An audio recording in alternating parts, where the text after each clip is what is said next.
বন্ধুরা, আজ 15ই ফেব্রুয়ারি 2026, বাংলার 2রা ফাল্গুন 1432। আজকে মহাশিবরাত্রি।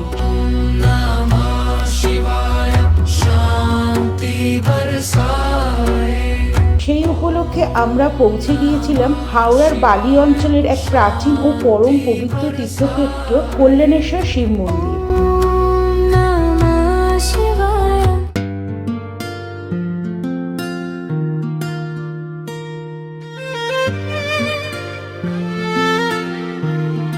গঙ্গার তীরবর্তী শান্ত পরিবেশে অবস্থিত এই মন্দির কেবল একটি পূজাস্থল নয়, এটি বহু শতাব্দীর ইতিহাস, ভক্তি ও আধ্যাত্মিক শক্তির এক জীবন্ত নিদর্শন।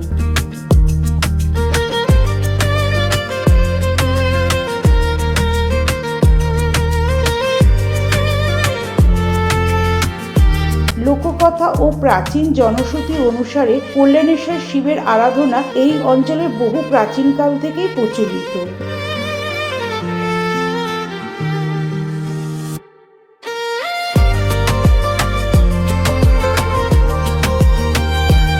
বলা হয় স্থানীয় জমিদার ও ধর্মপ্রাণ ভক্তদের উদ্যোগে মন্দিরটি প্রতিষ্ঠা করা হয়।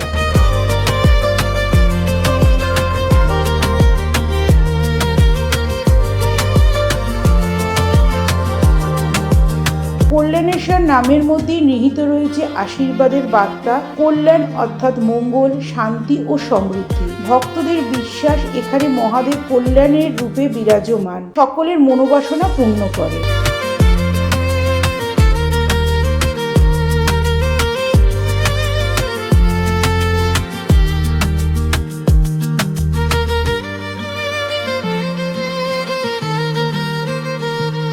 বলা হয় গঙ্গার পশ্চিম কূল বারাণসী সমতুল্য। গঙ্গার পশ্চিম দিকে সেই বারাণসী সম একটি গ্রাম বালি, যা বর্তমানে শহর।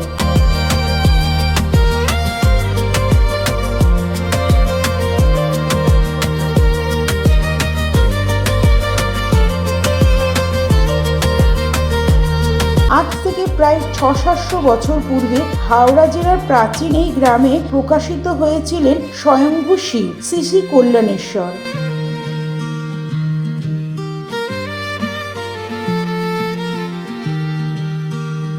তার উৎপত্তি সম্বন্ধে রাঢ় অঞ্চলের অধিকাংশ শিবের আবির্ভাব সম্পর্কে যে কিংবদন্তি প্রচলিত, এক্ষেত্রেও ঠিক তাই।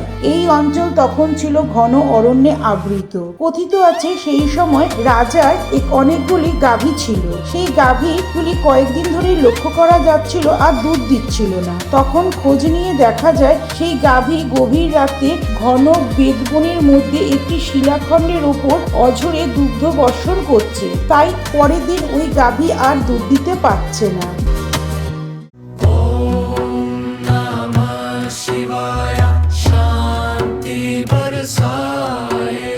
যেদিন এই ঘটনা লক্ষ্য করা যায় সেদিন রাত্রে স্থানীয় রাজা স্বপ্নাদিষ্ট পান যে বাবা তাকে বলছেন তিনি কল্যাণেশ্বর রূপে এখানে বিরাজমান, সকলের কল্যাণ সাধনের জন্য তিনি এখানে আবির্ভূত হয়েছেন। তার পূজা অর্চনার জন্য যেন এখানে মন্দির নির্মাণ করে দেওয়া হয়।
স্থানীয় রাজা 6 আনি জমি উৎসর্গ করেন এবং কথিত আছে কলকাতার মিছুয়া বাজার নিবাসী ভক্ত দয়ারাম বসু এখানে একটি ছোট মন্দির নির্মাণ করে দেন এবং স্থানীয় চারঘর ব্রাহ্মণ পরিবারকে মন্দিরে সেবায় যুক্ত করে, যারা বংশানুক্রমিকভাবে আজও এই মন্দিরে সেবা করে আসছে।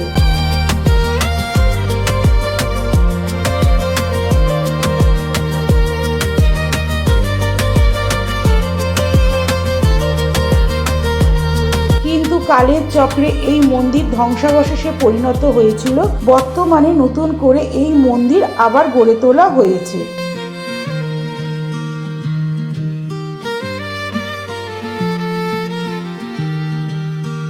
এই মন্দির চত্বরে বাবার মন্দির ছাড়াও আরো কতগুলি মন্দির আছে। মা সিদ্ধেশ্বরীর মন্দির, কার্তিক গণেশের মন্দির, ছোট শিব মন্দির ও হনুমানজির মন্দির।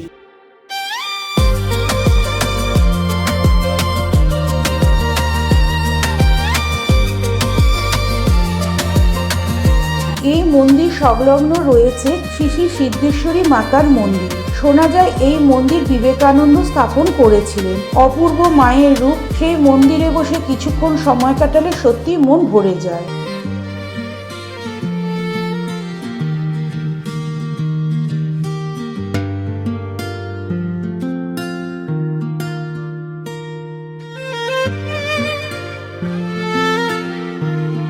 এই মন্দিরের সম্বন্ধে আরো একটি কথিত কথা আছে। একসময় শিবের মাথায় একটি উজ্জ্বল মানিক ছিল। তখনকার দিনে কোনো এক ছদ্মবেশী সাধু ওই মানিক এসে চুরি করে নিয়ে যায়। আজও শিবের মাথায় সেই জায়গাটি বিদ্যমান রয়েছে।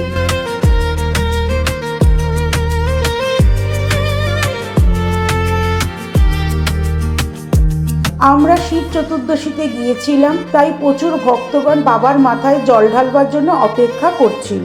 আজ বিকেল 4:49 চতুর্দশী শুরু হচ্ছিল, তাই বাবার মাথায় সকল ভক্তরা জল ঢালার জন্য অপেক্ষা করছিল।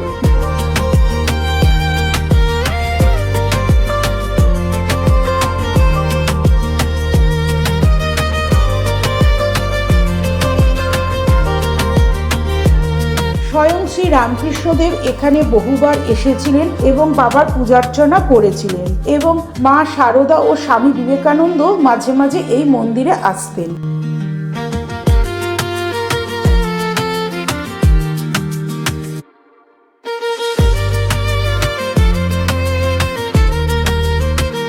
মন্দির প্রাঙ্গণের ভেতরেই পুজো সামগ্রীর জিনিস পাওয়া যাচ্ছিল। আমি সেখান থেকে পুজো সামগ্রীর জিনিস কিনে নিয়ে ভেতরে বাবার মাথায় জল ঢেলেছিলাম। খুব ভালো লেগেছিল। খুব শান্ত পরিবেশের মধ্যে, কোনো হইচই নেই, নিয়ম শৃঙ্খলাভাবে সকলেই বাবার মাথায় জল ঢালছিলেন।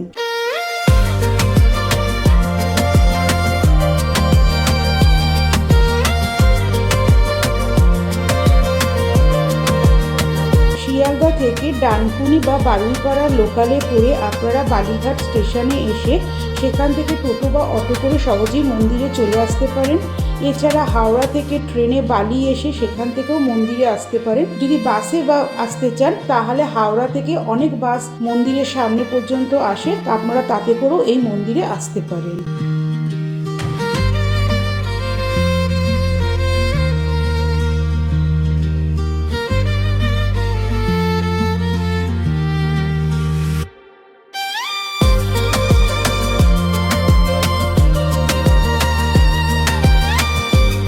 আপনারাও এখানে আসতে পারেন এবং বাবার মাথায় জল ঢালতে পারেন। আজকের ভিডিওটি যদি ভালো লাগে অবশ্যই একটি লাইক করে দেবেন ও শেয়ার করে দেবেন। সঙ্গে থাকবেন, ভালো থাকবেন। দেখা হবে পরবর্তী ভিডিওতে। হর হর মহাদেব। नमः शिवाय शांति बरसाए।